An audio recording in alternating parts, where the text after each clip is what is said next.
Okay, let me check, and I will get your biography. Okay.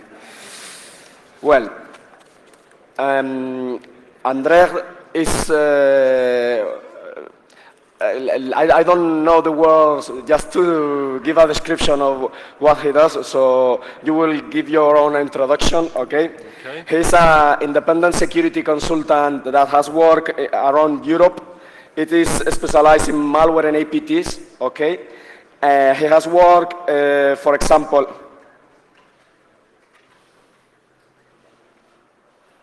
pardon.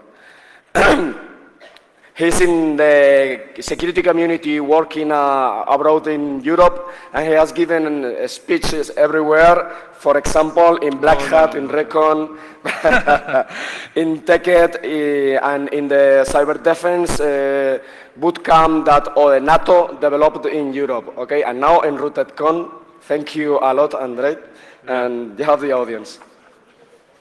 Okay. Yeah.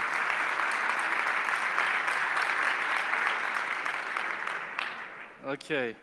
Buenos tardes, amigos de la Rooted. Unfortunately, I'll have to speak English because sadly I can't speak Spanish. So I guess some of you will need these headphones.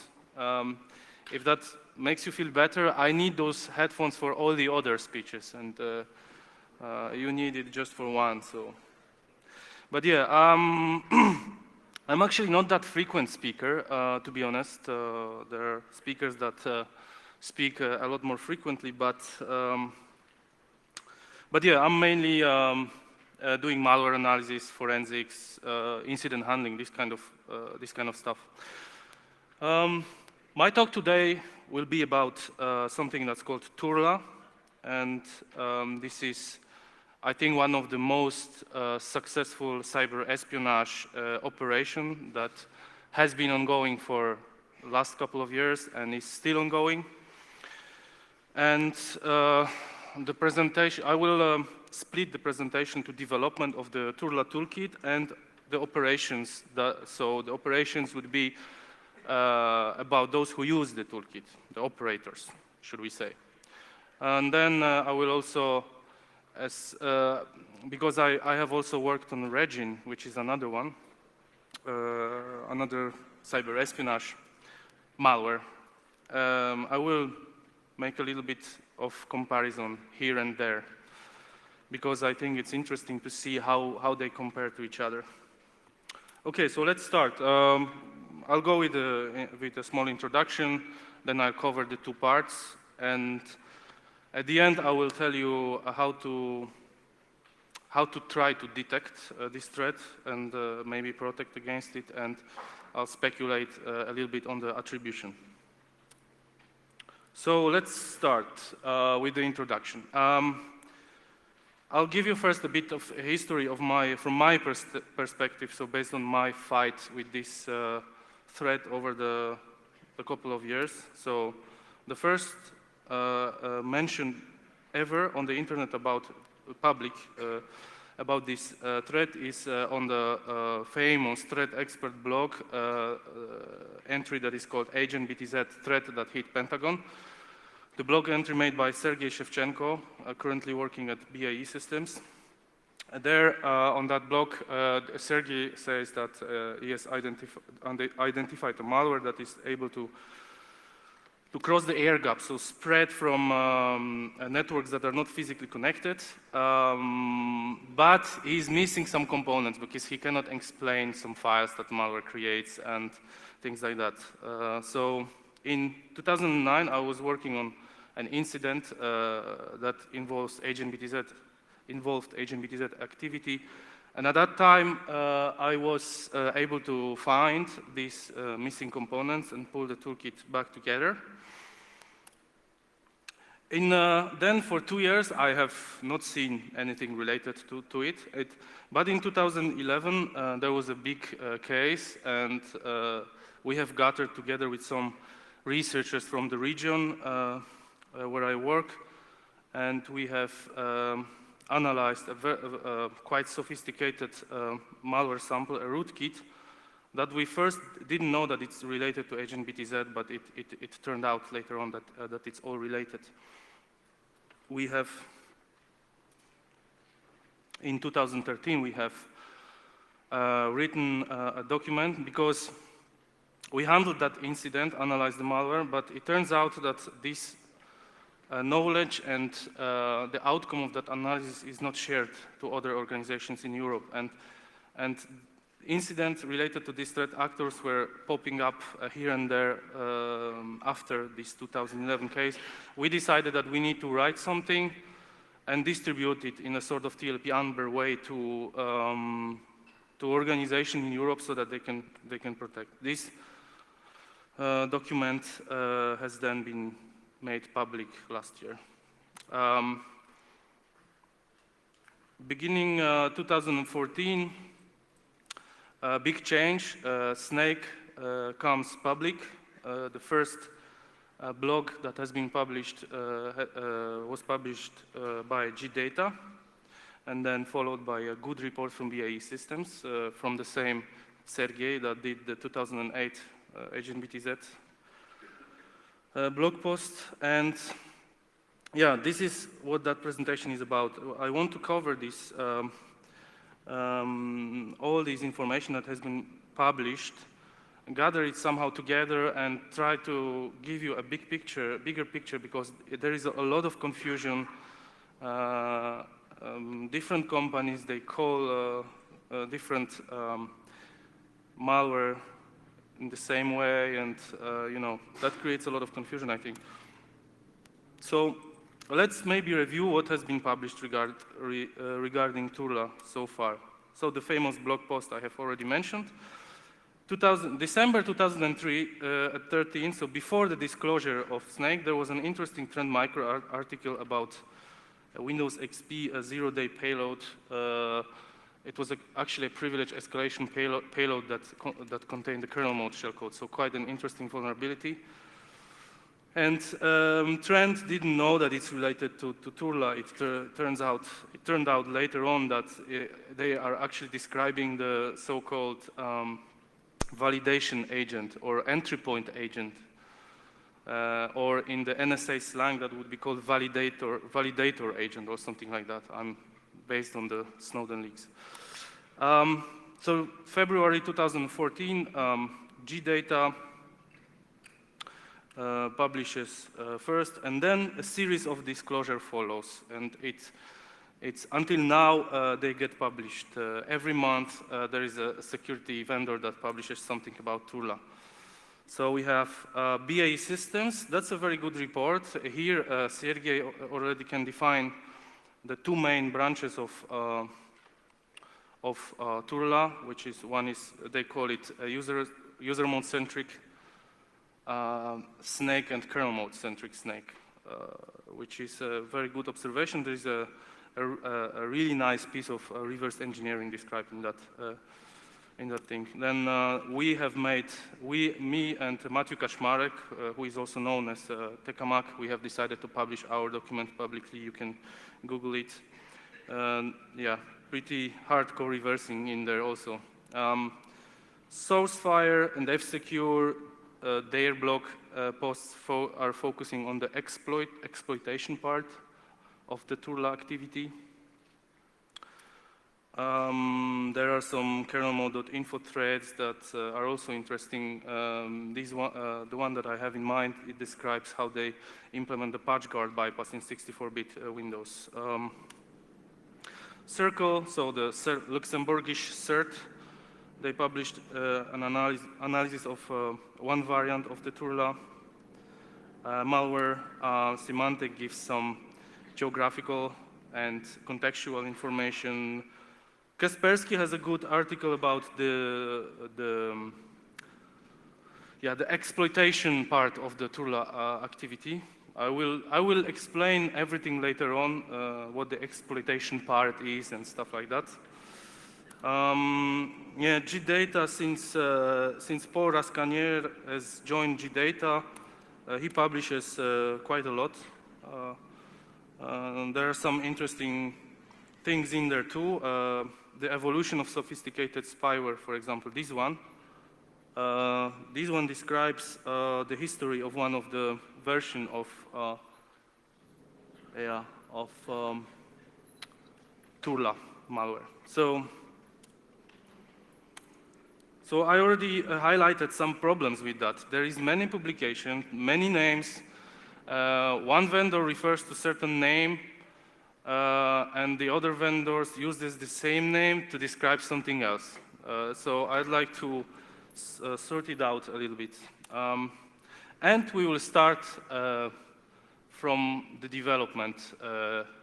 So I will speak now about the code itself, how it's created, and so on, and then I will cover the operation, so the ones that use the code, because I'm deeply convinced it's not the same. It's not the same group, of people or organization. So what is Turla in the context of development? I see it as a family of related sophisticated backdoor software. The name Turla comes from the old Microsoft detection signature, and it's actually an anagram of Ultra, because Ultra 3 was the name of the fake driver that Turla was masquerading as.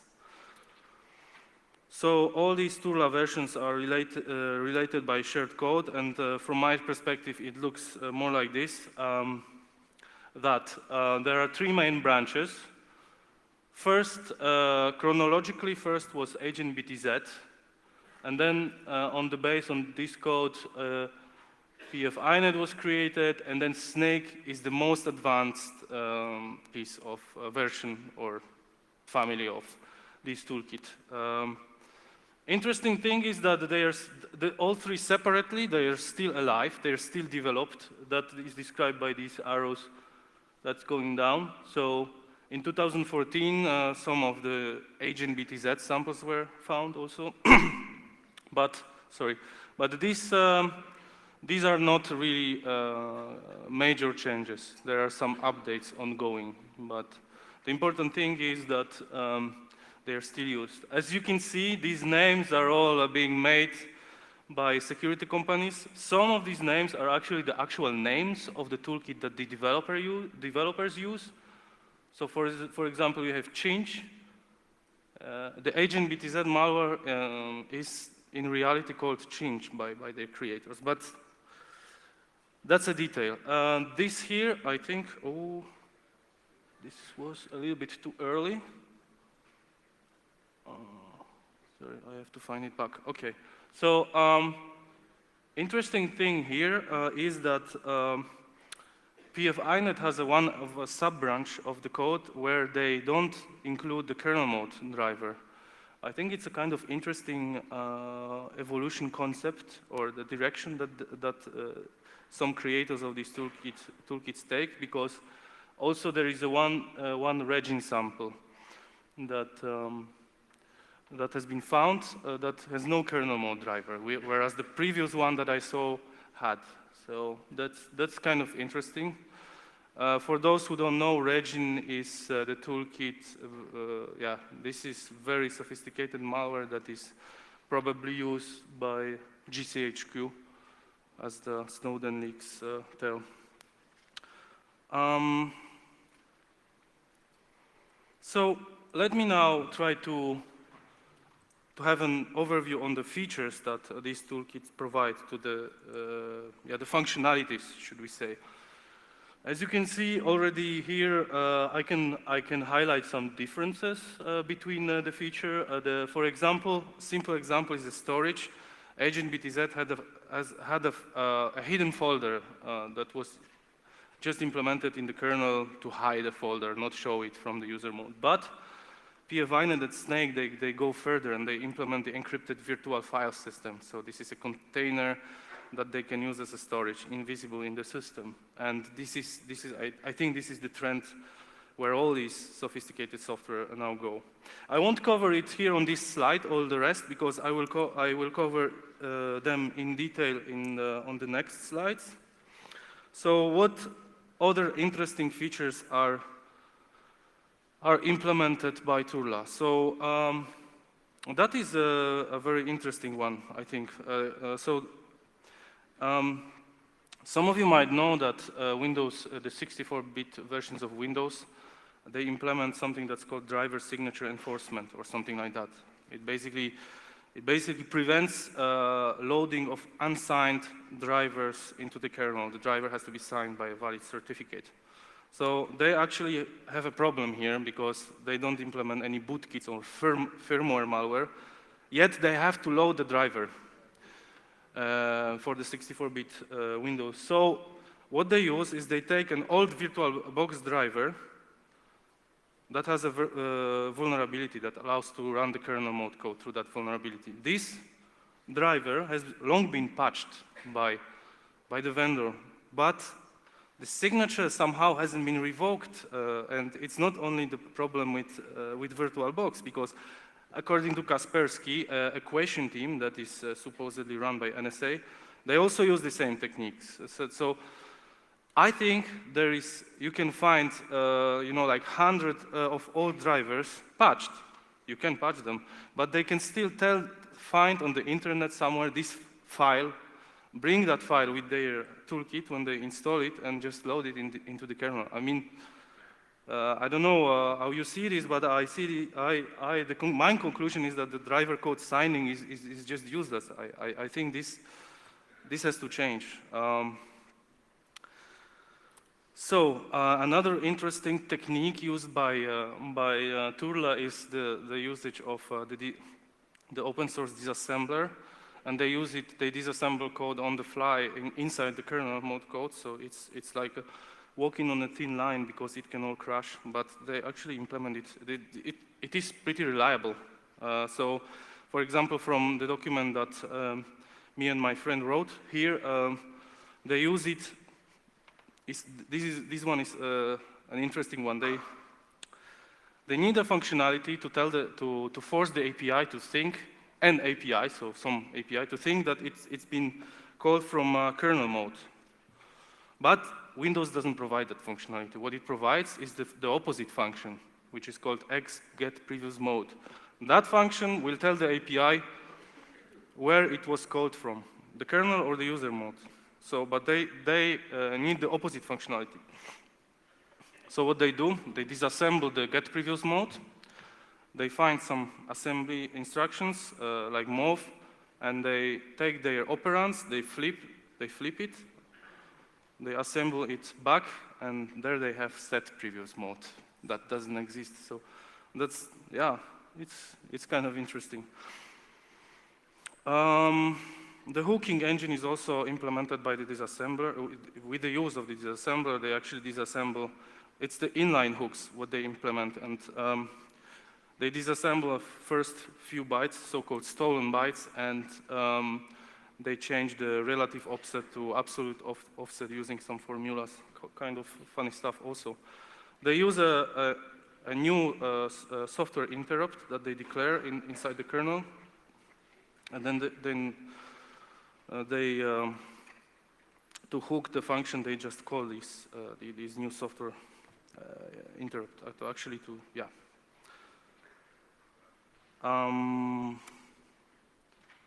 So as you can see here, I'm highlighting which families implement which feature. This is used in all three, although in Agent BTZ is way more visible. In Snake, this UD86 is not visible straight away because strings are, obfuscated and stuff like that. The encrypted VFS it's implemented since PFINet. Uses encryption, they like cast 128 encryption. They use it everywhere. And it's basically, the encryption is implemented on the sector operation level, so read-write sector. There is a hook installed when Windows calls, for example, read sector. The hook will transfer the call to the rootkit code. That rootkit call will submit the request to another thread that it runs. And that thread will decrypt it. It's actually this one. This is the thread that performs the decryption or encryption. And then once the crypt operation is completed, the other thread that is waiting will be deblocked. And in this way, Windows is not aware that it's going. How is it used by the operators? You can see it here. So they actually perform a dir command, for example, and the important thing that there is a special path that starts with // /hd1 in this case, although this can be changed from the deployment to deployment of the toolkit. This is the name of the hidden partition. And as you can see, on my sample infected system, I issued this dir command, and you can see some files there. Normally on Windows without the rootkit, you won't see anything.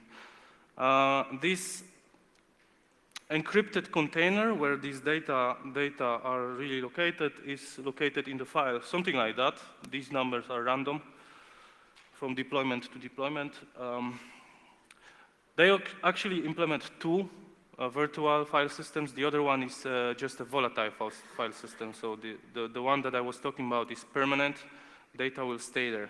The volatile one, they will disappear after reboot. It's like /tmp in Linux. So configuration mechanism is another functionality or feature that evolved significantly. So in Agent BTZ case, there was practically it was not configurable. Everything was hard-coded. So the builder of the malware had to hard-code certain values there. Whereas PFINet already has a text file, configuration file, a text one, where it defines some peers where it communicates to. And Snake takes this a little bit further.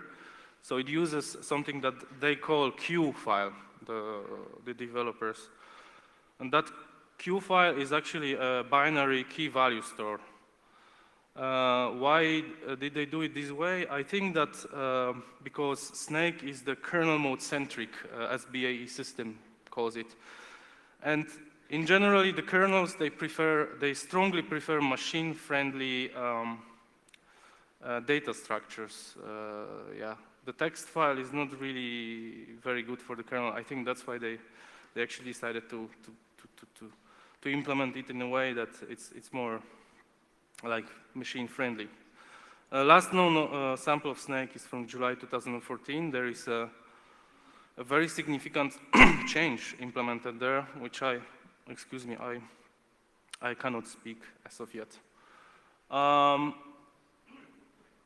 Next feature that is only implemented in Snake is the modular covert channels. So basically, it's about the communication, how it communicates with different instances and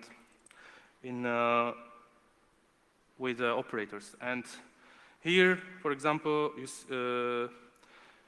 it basically works in a way like building something from the basic blocks. You know, each of these basic blocks, they implement separate features. So for example, they can use this block, which implements encryption, fragmentation, reliability. Then they can connect this to, for example, TCP. The blocks have to match the type. So this one is ending in orange, so it has to connect to one of these. You know, this is the way it internally works. But I won't stop too long on that slide because I think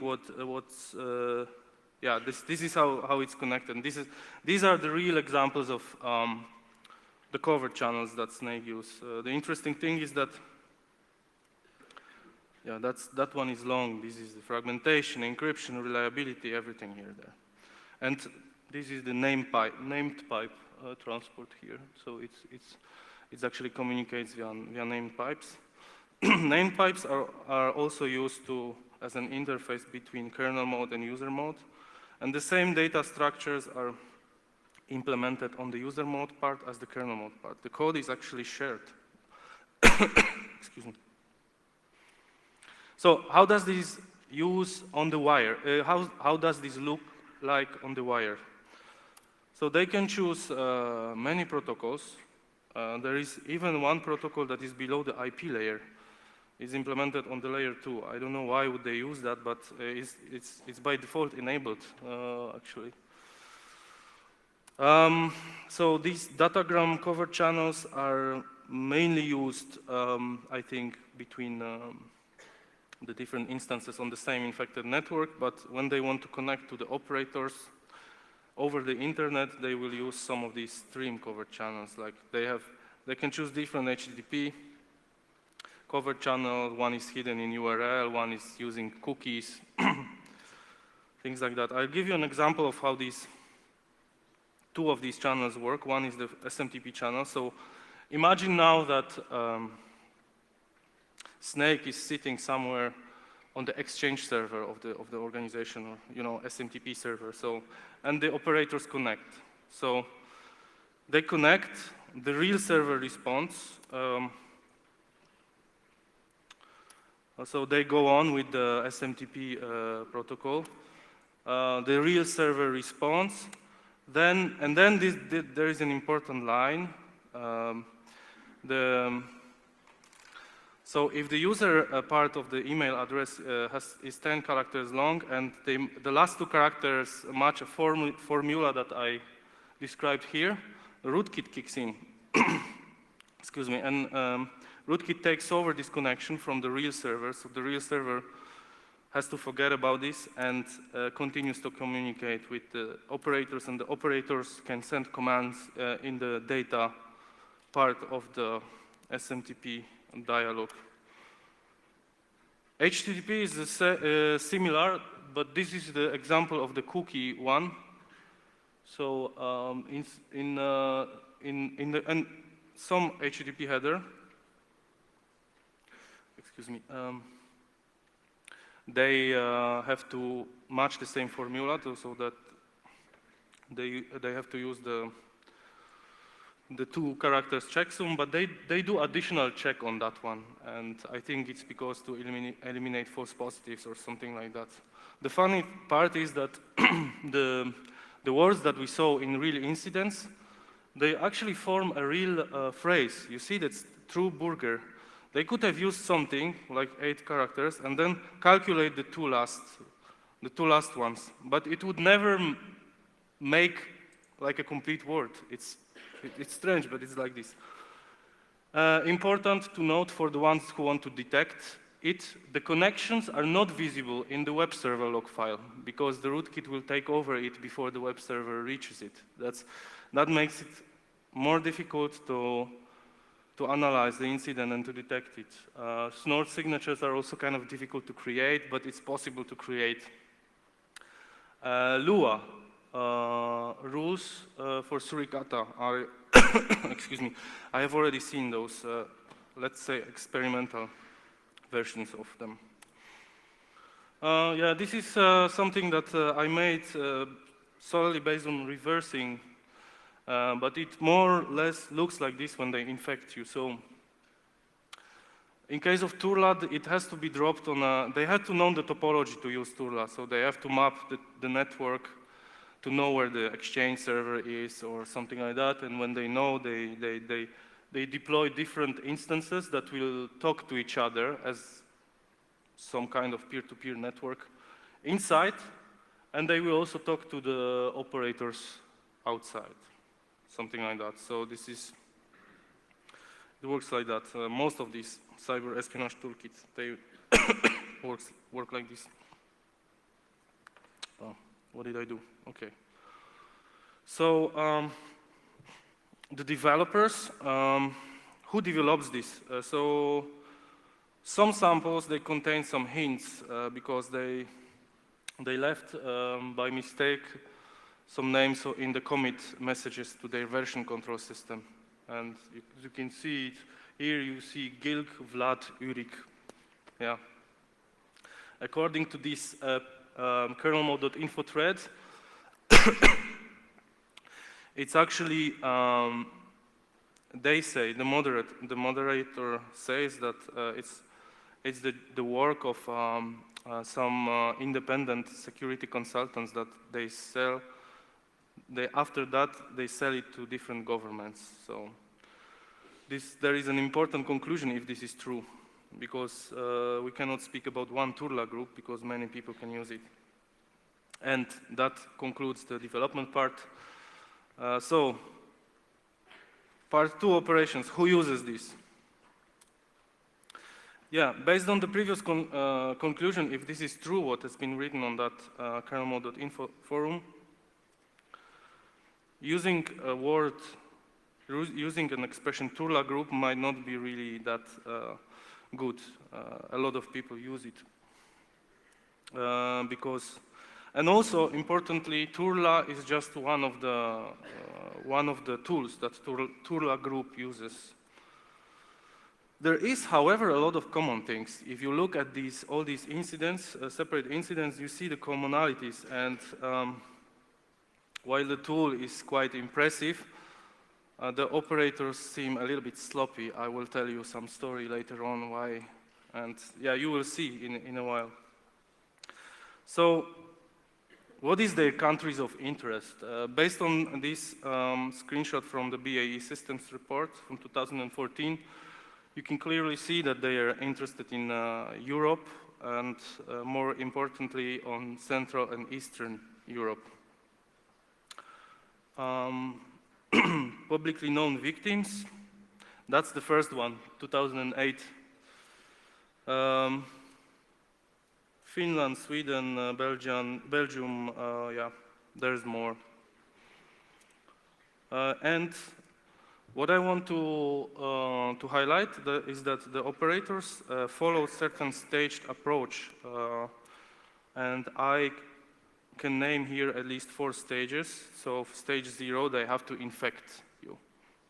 Stage 1, it's the patient 0. It's the military way of saying this, but this is the entry point to the network when they compromise something. Then they want to further compromise the network by performing lateral movements, and only at stage 3 they deploy Turla. Yeah, and on each stage they can actually pull out if it's not interesting the victim. So I will now quickly describe you each of the stages. So the first one is the infection vector. So what infection vectors do these guys use? So they use the traditional infection vector, which is the spear phishing email, but with kind of interesting exploits. One of them was 0-day. They use a lot of watering holes. I will speak about watering holes a little bit more. And also, I've seen them use third-party suppliers to jump to the final target.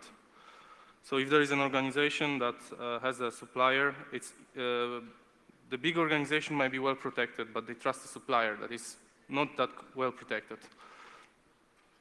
So if you have this situation in your organizations, pay attention to this kind of stuff. No use of 0-day. I just said that one of these was 0-day, but this is a pair of exploits. One is the remote code execution exploit, and another is the privilege escalation, and only the privilege escalation exploit was the 0-day. So as a pair of exploits, I don't consider this 0-day. So how does it work, the water holing operation? So first they need to decide which community they want to attack. So for example, let's say they want to attack the ministries of foreign affairs. They like them a lot to attack those. So what would they have to figure out which sites those guys, the employees of Ministry of Foreign Affairs, might go to. And it's probably going to be, for example, like embassies, site of embassies or something like that. So they compromise these embassies, and they put an iframe into the code that redirects the victim or the potential victim to something Kaspersky calls mothership. But it's where the exploit kit, it's like the exploit kit, basically. It's where the exploit kit resides. But what is the difference between the common crimeware and this is that they will only choose those guys that they are interested in. So they keep a list on the mothership, a list of interesting IPs. That's how they call it. And they compare this with the source IP of the victim, and only when the source IP of the victim is equal to one of these interesting IPs, the victim is going to be attacked. And if the victim is successfully attacked, they will install the reconnaissance backdoor, so stage 1 backdoor or the validation backdoor. That will actually, the Kaspersky calls epic, but you know, it's also called Whipbot, Tavdik, World Cup Sec, whatever. This entry point backdoor will go to the proxy chain and will connect to the same mothership to report. And also the attackers, when they want to administer the control panel on the exploit kit, they will connect to the mothership. And I said that the operators are kind of sloppy. This is one of an example of their sloppiness. They actually left some kind of a way to download the control panel from their servers. This is how it looks like. It's an empty one because it's from my virtual machine. I downloaded it, installed it, and then run it. But you can see that they have this interesting IP here, which is empty, but normally it contains some victims that they are interested in. They do perform some fingerprinting of the victims, all the victims, not only the ones that they are interested in, to collect versions of you know, the browser plugins that they have installed and stuff like that. They have the admin panel, the password check, and you can already see that they probably aren't a native English speaker because it's not a proper English here. They have a web shell there also. It's like a web shell, nothing really fancy, but the code page here is by default set to Windows 12.51. Anyone knows what that code page means? Anyone? It's Cyrillic character set, 12.51, yes. So imagine there was a victim, interesting victim, they have attacked the victim and the exploit was successful. So stage 1 starts for that victim. They will drop the initial backdoor, which is the Whipbot backdoor. This is a simple backdoor with just a handful of commands, and it has no code in common with Turla. But so initially I didn't know that it's Turla related when I was reversing it, but there are some hints. These two exports, module start and module stop, they also exist in Turla. And that instantly, someone who knows Turla, it makes him think, yes, that has to be related to Turla. And indeed, it was. This stage 1 and stage 0 operation is well described in this report, the Kaspersky Lab report. From my side, I can say that there are some interesting tricks in there. It uses the delivery agent, the delivery method in the spear phishing emails, uses that 0 day that I was talking about. That's pretty common, but these two are quite interesting. So to actually inject code into another process, it doesn't use the classic techniques. The classic way would be to call write process memory and then call create remote thread. Here, what Whipbot does, it maps a same memory section to 2 different processes. So it can just write the memory to the process where it runs, and it will be available in the second process as well. And then it uses some strange trick in the API that's called set Windows long. It magically runs that code in the second process. The effect is that the normal malware sandboxes, they will lost track of that code, because what the sandbox, like Cuckoo, what they do is they try to follow the injected code to different processes, but with these tricks, they probably won't, well, they for sure didn't do it when I was testing it. Maybe they already do this, but it was really effective against sandboxing. That's pretty classic stuff there. So if they decide to continue exploring the victim, they will go after to compromise more stuff, which is usually called lateral movements. I don't know who invented that, but so they will first probably replace a Whipbot with a less known backdoor, just to get out of the radars of the security companies, because Whipbot is exposed because it's contained in this, you know, like email, spear phishing emails that FireEye or on all the others they catch. So they have to disappear. And they will go after domain credentials or something like that, you know, so that the network is fully compromised. And those stage 0 to stage 2 are relatively short. I think I would say it's rather weeks. But stage 3, they decide to, if they decide to keep the network for longer control, for exfiltration of documents, for example, they will install Turla. As I said, they need to know the topology, they need to know where to place the one that will connect to the internet in the DMZ. So that one will contain different config than this one and this one. And they will drop these Turlas on, or snakes on the chosen machines. They use many other tools through all the stages. That's a little bit different from Regin, where in Regin everything is integrated into their modular framework. But here they actually use a lot of command line. And this stage can last years. I've known the victim that have been compromised for years. Really, it's terrible, but it's like that.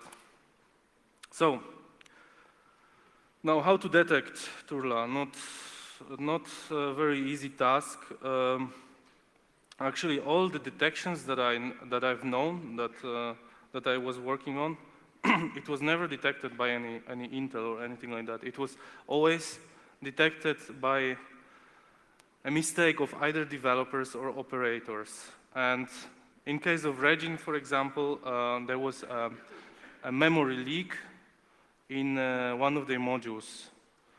And the modules were, the Regin is sitting inside services.exe, and that memory leak caused the effect that service.exe was growing and growing and growing and making the server to choke.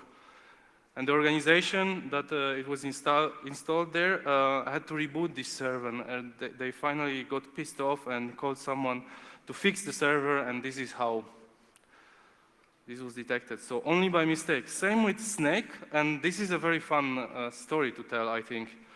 So a friend of mine that was working for, that is working also for one of the big organizations in Europe, he had a server that was blue screening, crashing, and it was only blue screening when he enabled the AV vendor. I have to pay attention to not say the name of that vendor. If I say it, please forget it. And yeah, so they have contacted that AV vendor and told them, look, we have this error here. It says that Adaptec Ultra 3 driver is causing the system to crash only when we enable your antivirus agent. You can already guess, I told it at the beginning that Ultra 3 was the service where the snake was masquerading us. And what the AV vendor did, they respond and they said, yeah, okay, here is the patch. We are giving you the patch. It will, there will be no conflict with your Adaptec driver anymore. So what they actually did, instead of telling the organizations that you have a rootkit on your system, they have actually patched their AV agent to be compatible with that rootkit and not cause the server to crash. It's a real story, I mean. So the conclusion from that, the direct conclusion is do not rely only on vendors. Talk to your partner organizations, establish relationship, and share information. You know, IOCs are not enough, but they definitely help. You know, all the different online communities, they make things better, definitely. Yeah, third-party suppliers. So some speculations on attribution. So this is a difficult subject in general because you cannot say for like 100% where they are coming from or something like that. But But here, you know, you have different, like a different small indicators that when you take it into the bigger pot, you can have a good guess, for example. Anyone knows what zagrushchik means? Yeah, it means a bootloader in Russian, for example, you know. And yeah, you have different indicators like that, and then you can make your guess. Anyway, it's kind of public. Oh, so it's a slide that I added pretty recently. How does it compare to Regin and Greyfish? I didn't work on Greyfish. I did work on Regin, so the information about Greyfish is coming from the Kaspersky lab report. But you can kind of see the same directions and the same features that all of them implement. So they have this VFS, for example, that Snake implements inside this encrypted container. But Snake does it so that it's a real NTFS system, because it's doing it on a sector basis, and the file system driver is the same, is taken from the operating system. It's just the same file driver the operating system uses. But in Regin is a little bit different. They have a custom virtual system which is indexed by numbers, so they don't use names even.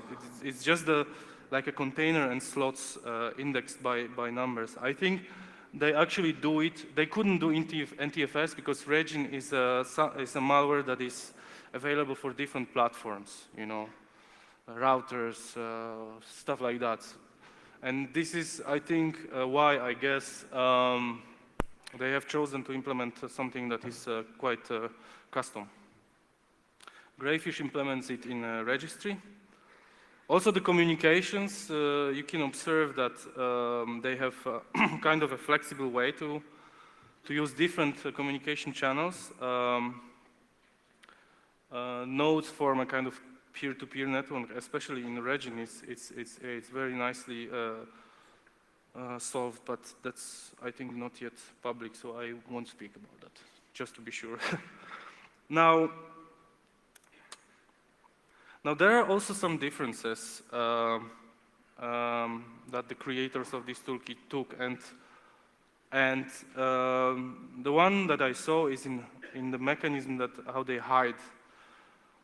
So today in the morning, David Barroso he had a slide with the circles and the rings, and you know.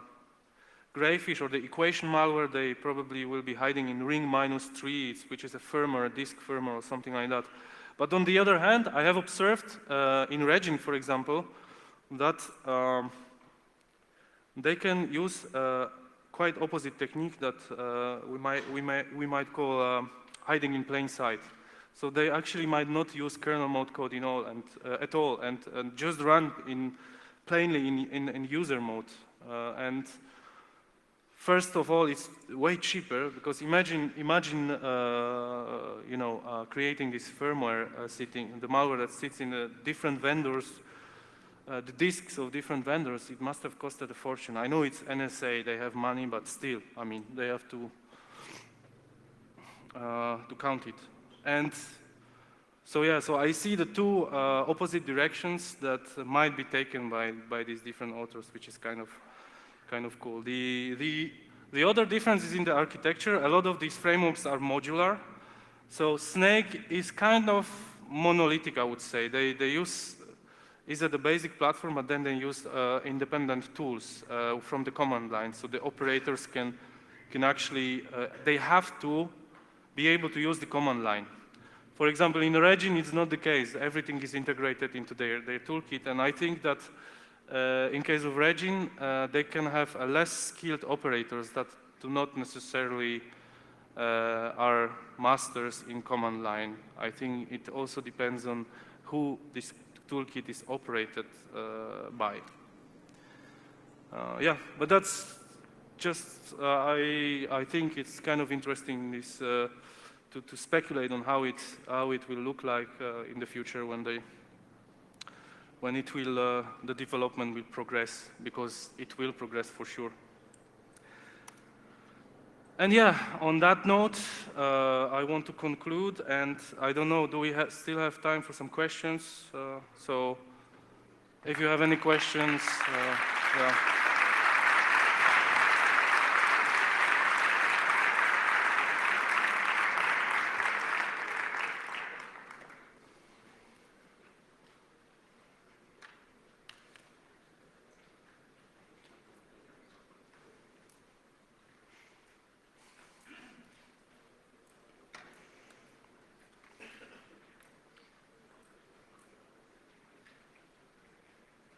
No questions? I have one. What kind of documents and information they have exfiltrated? With Intel they were interested in? For example, CAD documents, Oh, finance. what they're after? Yeah, they're mostly after documents. I don't exactly know which kind of documents, but I suspect some confidential documents, things like that. Yeah.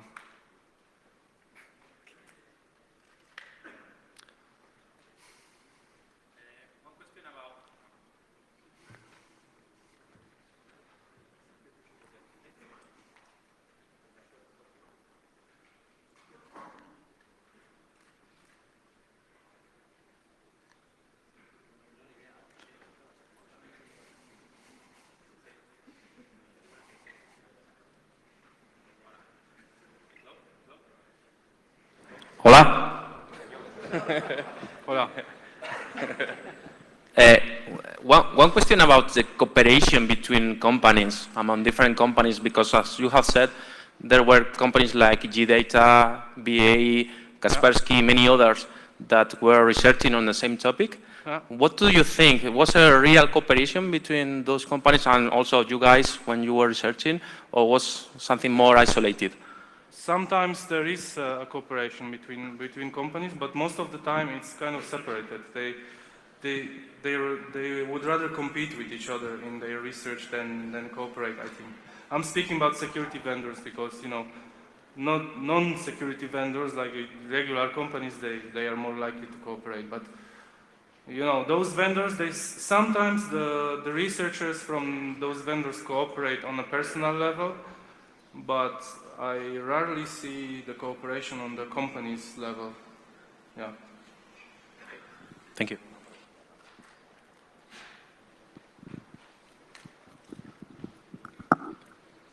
No? Okay. Thank you, Andrzej.